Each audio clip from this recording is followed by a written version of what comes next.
Napapansin mo ba na parang ang bilis maubos ng fuel ng sasakyan mo kahit same lang naman ang ruta mo? Don't panic, hindi agad ibig sabihin sira ang engine. Minsan, small habits and small issues lang ang culprit.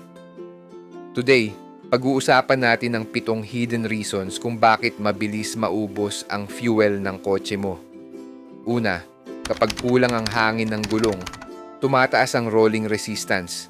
Meaning, mas nahihirapan umikot ang gulong. Kaya, mas mataas ang fuel na ginagamit ng engine.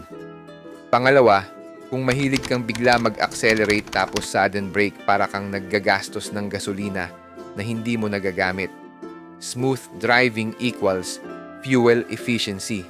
Pangatlo, maraming Pinoy ang naka-idle while waiting sa school, drive-thru, o nakapark. Tandaan, kahit hindi ka umaandar, ubos pa rin ang fuel. Pang-apat, kapag barado ang air filter, hindi nakakapasok ng maayos ang hangin sa engine. Resulta, weak combustion and higher fuel consumption. Pang-lima, not all fuels are the same.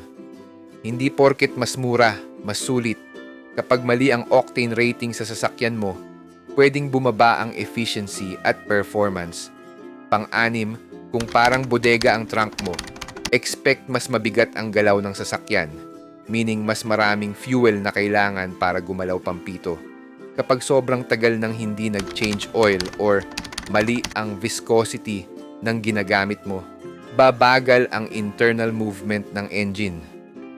Result, more fuel burned. Avoid unnecessary modifications like large rims, roof racks, and oversized tires. Mas bigat, mas drag, mas fuel consumption. Kung gusto mo pa ng ganitong car tips content, comment more fuel hacks at i-like mo itong video.